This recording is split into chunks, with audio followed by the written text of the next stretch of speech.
once she's ready emotionally, she prepared herself physically. Kaya pagdating sa kama, in just 10 minutes, kikis mo sa lips, tapos ikaw ang unang bibitaw. Kaya nga, you need to make her, yung makita niya or malaman niya na you taking care of your body and yourself. Mas pinapataas mo yung stress level mo eh. Brad, meron tayong 5 senses. Yun ang lagi mo tatandaan. Hey, what's up guys? It's your boy Lado Bot. Okay, for today's vlog, let's talk about ang nag-comment sa ating YouTube. So yun, ang concern ni Sir, sana naman daw matapik natin yung about sa bed game. Very underrated daw to. So underrated daw to kasi nga hindi na pag-uusapan ng mga karamihan vloggers or karamihan mga content creator. Talagang birang-bira na pag-uusapan to.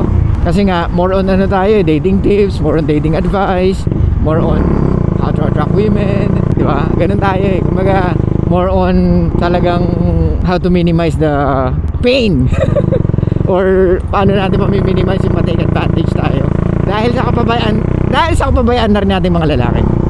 Okay, let's talk about bed game. So Brad, ano to eh, ang haba nito men, sobrang haba. Pero I will kahit pa paano papaiglihin natin, pero pwede natin gawa ng part 2 kasi maraming pwedeng pag-usapan when it comes to bed game, Brad eh. Kasi nandyan yung simula ng how to create attraction, tapos nandyan yung building rapport, tapos nandyan yung seduction, di ba? Tapos nandyan yung papunta na kayo sa bed. Ano yung mga pwede mong sabihin, ano yung mga pwede mong gawin. Okay guys, we are all motivated with our emotions, di ba?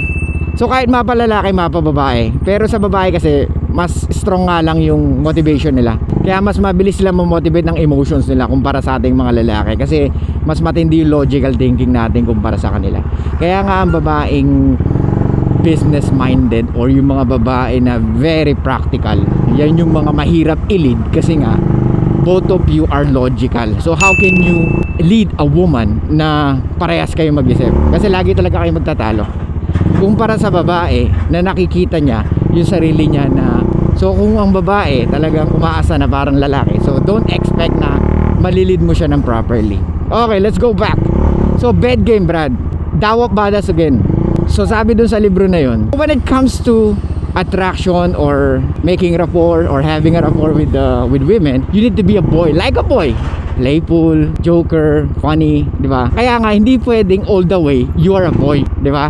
Especially pag ikaw na yung naglilid ng relationship, lalo na pag nakuha mo na yung babae, or kahit wala pa nangyayari sa inyo pero pumayag na siya magpasakop sa'yo na ikaw na yung mag-lead sa akin at gagawin ko kung ano yung mga bagay na alam mong makakabuti sa atin dalawa.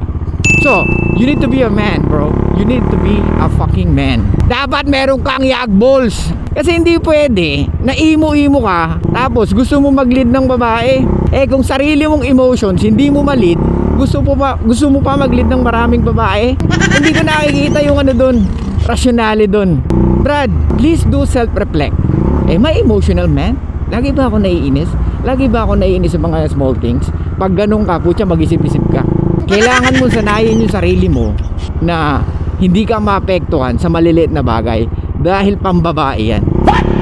Yung kung may pimple ka tapos nagdaramdam ka, puta. Check mo nga, baka umurong yung ano mo, baka nagiging babae ka. Anak ng may tigyawat lang, kala mo end of the world ang puta. Anyway, let's go back. Bed game, Brad, meron tayong 5 senses. Yun ang lagi mo tatandaan. Kaya nga sabi ko sa inyo, mahaba-haba to, pero ibabase natin sa 5 senses para may idea kayo. Hindi yun nangangapa kayo. Sa date nga lang, hindi nyo alam kung ano pag-uusapan kasi hindi nyo alam kung paano makipag-date. Kaya ewan ko sa inyo, ang aangas nyo, nakala mo, pogi ka, marami ka makukuha babae, no, it's not. You need to improve and be humble na kailangan mo mag-improve everyday. Huwag kang maangas na nakapanood ka lang ng 2 video sa YouTube, kala mo kay galing-galing mo. Well, make it to make it nga daw, diba? Wala nang problema doon, syempre. Pero syempre, wag naman, Brad. Kasi, it backfires, di ba? Oh, meron akong kakilala, tanong ng tanong sa akin. Tapos lalabas siya, pumunta siya ng club. Gagamitin niya yung mga napag-usapan namin. Inaano pa niya, ninenotes pa niya sa cellphone. Oh, tapos pag walang pag during the game na, pag nandyan na, utangin na, magre-review niya kung ano yung nasa notes niya. Ano ganun ginagawa mo? Ba't magre-review ka sa notes kung kailan nandun ka na? Ano to, cramming? Parang exam? Hindi ka magre-review. Tapos yung a day before ng ano mo, ng examination mo, doon ka magre-review. Mas pinapataas mo yung stress level mo eh. So, 5 senses, Brad. Ano yung eyes? See. Di ba? So, yan yung 5 senses. Kaya tayo na-arouse. Or yung brain natin na stimulate. Di ba? So, 5 senses, nandyan yung eyes, yung ears, yung nose, yung taste, and of course, yung touch. Okay? Ulitin ko. So, 5 senses again. Eyes, ears, nose, touch, and taste. Okay. Doon tayo magbe-base ha. Doon iikot yung bed game natin. Okay. Eyes muna. Brad. Creating attraction. Diba? So, same thing yan when it comes to bed. So, eyes. Kailangan you are good looking. Kung akala nyo sa bed lang maa-arouse ang babae, no, it's not. Ilang beses ko inuulit. Women are stimulated by their emotions. Women are motivated by their emotions, di ba? Kaya nga, you should know how to motivate their emotions to do the things na gusto mo. Okay? So, eyes, ano ba yung mga nakikita ng mga babae? Di ba? So, dapat you look good, you look fine, di ba? Yung makita niya or malaman niya na you taking care of your body and yourself. It shows masculinity, discipline. Gustong gusto ng babae yan. Kaya nga ang babae attracted sa superior at dominanting lalaki. And next is ano? Nose. Eto guys, nose ha. So ibig sabihin smell. Ano yung sinasabi ko? Pag sa first date, ano ang unang pinipenetrate mo? Hindi naman yung kipi niya, di ba? Ano? Yung ilong niya. Di ba? So dapat lagi kang mabango. Alam ko dun sa How to Plan the First Date, sinabi ko na yung mga pabango na pwede nyong gamitin, na which is ginagamit ko rin. Okay, sasabihin ko sa inyo ulit, papaalala ko dahil sa yung iba sa inyo new followers natin. So ang ginagamit natin ay Clinic Happy, Bulgari Aqua, and yung Aqua de Gio. Yan yung tatlo na yan na ang bango, Brad. Ang bango, promise. Yan yung sinasabi ng mga kababaihan na, uy, naiiwan yung pabango mo sa akin, grabe naman, lagi tuloy kitang may isip. Oh, di ba? So pag yun ang naamoy ng babae at dumikit sa kanya, she will always remember you. Kahit dumaan lang siya sa, let's say wala na kayo, hindi na kayo nag-uusap, pag dumaan yan sa ano, sa pabanguhan, di ba? Sa perfume store. He's the one that I met before. At marami ay kung natutunan dito sa lalaki na to. Okay, next natin is what? Here, Brad. Ano yung sinasabi ko? Men fall in love with what they see and women fall in love with what they hear. So dapat improve your convo, or you should know how to fucking talk. Okay? You should know when to use the compliment. You should know when to compliment her, and you should know what you're going to say pag gusto mong may mangyari sa inyo.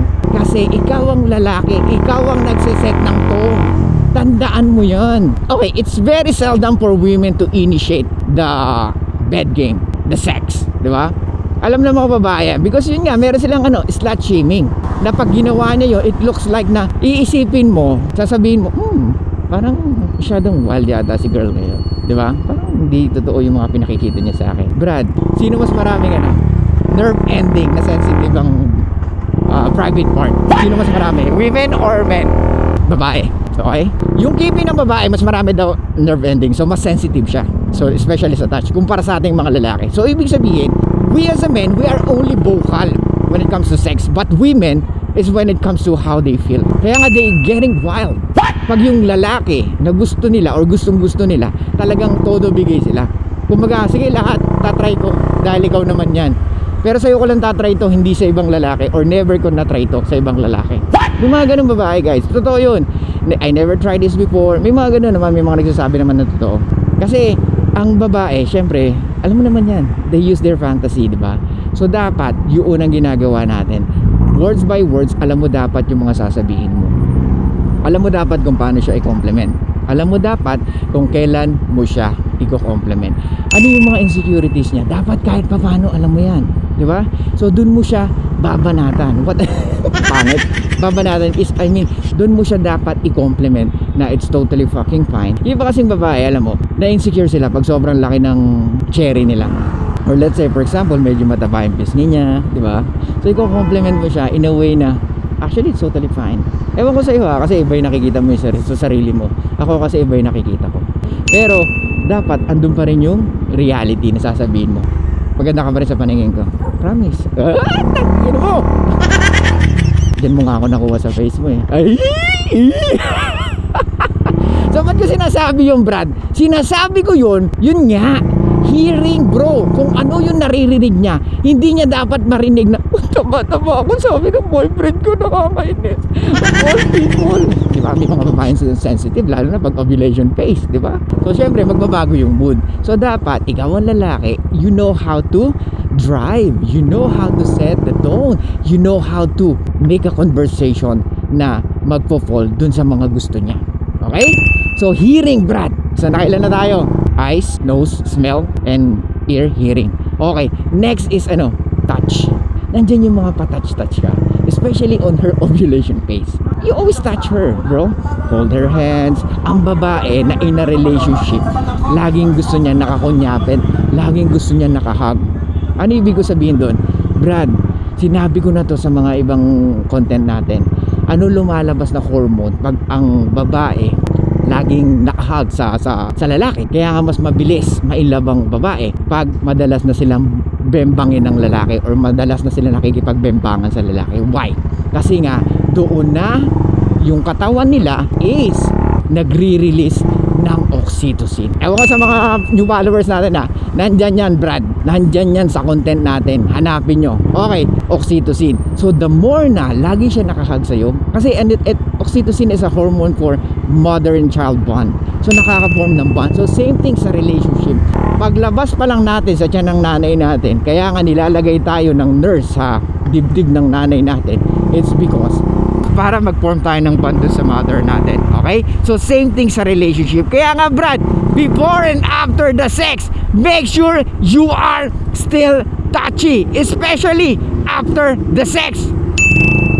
Kasi kahit hindi nagkam ang babae, let's be honest guys, hindi lahat ng babae nagkakam, di ba? Kaya nga you need to make her come psychologically. What? Does size matter? Maybe in some women, but at the end of the day, women are still motivated by their emotions. Uulitin ko, kung ano yung gusto mong gawin sa kanila, they are willing to do it as long as with you. Pero make sure you are setting the tone. Okay? Ikaw ang magli-lead, hindi sila. Kaya nga maraming ayaw na babae na mag-open ang legs sa kanilang mga boyfriend is because yung boyfriend nila is masyadong acting like a boy. Tandaan nyo, when it comes to seducing a woman, pagdating sa kama, lalaking lalaki ka dapat. You need to be a fucking man. Alright? Kailangan mong maging mas matigas sa iniisip mo or mas matigas sa sandata mo. Okay? Hindi yung matigas ang mukha.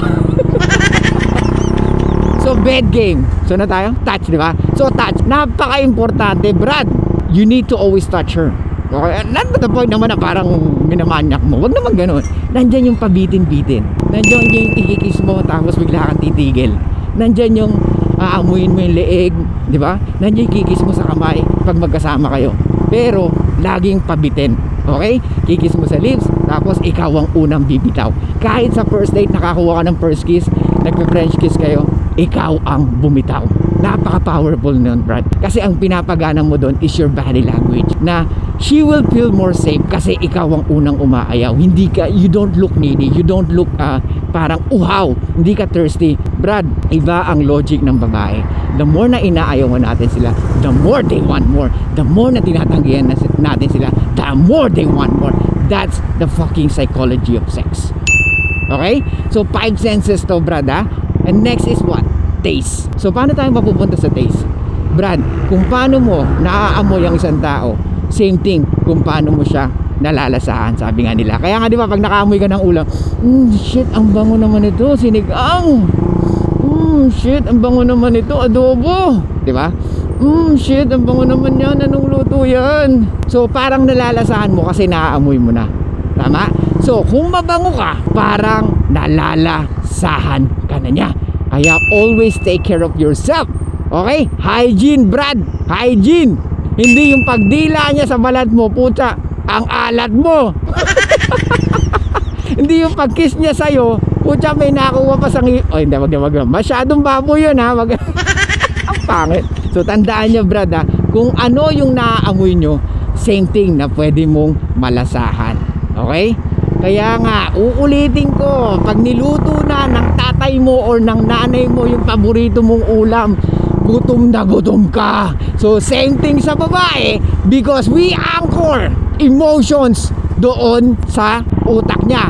So same thing sa emotions, may anchoring sa pagkain. Kaya nga yung iba dumadayo pa ng Tagaytay para kumain ng bulalo kasi naka-anchor yung emotions doon. Kumbaga nag-e-effort sila just to taste the bulalo, di ba? Kasi doon sila sarap na sarap, di ba? So same thing brad, kung ikaw ang lalaki na mukhang delicious, na maganda katawan, na maganda ang pisik, na maayos makipag-usap at hindi ka sobrang needy, do you think women will not crave? Of course they always crave. They always crave for a man like you, because bibihira yung mga kagaya mo brad. Mabango, matikas, marunong makipag-usap, patience, and at the same time hindi ka needy. Okay? So 5 senses brad, lagi niyong tatandaan yan. See, hear, smell, touch, and taste. Yan yung 5 na pwede nating maging guide para sa bed game natin. Okay? There's a psychology of sex. Hindi lang sa actual sex mape-penetrate mo ang isang babae. You need to penetrate her emotionally. Dahil dun pa lang, pagdating sa kama, kumbaga brad, niroromansa mo na siya habang nag-uusap pa lang kayo, habang dinedate mo pa lang siya. Kaya pagdating sa kama, in just 10 minutes, tapos na siya. Because the emotions is so fucking high. Kaya nga ewan ko sa inyo, masyado kayo nagpo-focus sa kung anong sandata meron kayo na nakakalimutan nyo yung 5 senses. Na laging nasa isip nyo lang is touch. Hindi ganun brad. Ngayon nandito na si Suplado Moto. Handang bigyan kayo ng idea. Actually, mayroon din elaborate kasi yung mga pwedeng gawin. Kaya ako rin sinasabi na mahaba-habang usapan to kasi I can give you some tips na pwede pang gawin. Lalo na yung 50 Shades of Grey. Kaya nga brad, women aroused by their emotions. Kaya nga yung 50 Shades of Grey talagang patok na patok, because siya yung lalaki na mayaman, na pogi, na maganda katawan, and at the same time he doesn't make love, he fuck. Yun ang gusto ng mga babae. Kung iniisip nyo na dapat gentle ka sa kama, no it's not. You need to be a fucking dominant. Women want us to dominate them, so at least they can feel submissive. That's why stop being gentle with women pagdating sa kama, dahil ayaw nila nun. Gusto nila yung talagang binabalibag-balibag sila. No, mga ropa, totoo yan. Minsan yung babae pa magsasalita sa inyo kung ano yung pwede nyong gawin sa kanya. Kumbaga, you can do everything to me. Wow! Di ba? Because she's ready emotionally. Okay? And once she's ready emotionally, she prepared herself physically. Okay? So yun lang guys, thank you so much. I'll see you guys next time. Sana may napulot kayo dito. So continue natin sa iba, or pwede nating banggit-banggitin sa mga ibang content natin, yung about sa bed game. Okay? So yun lang guys, thank you so much. I'll see you guys next time. And bye-bye. Show love and peace out.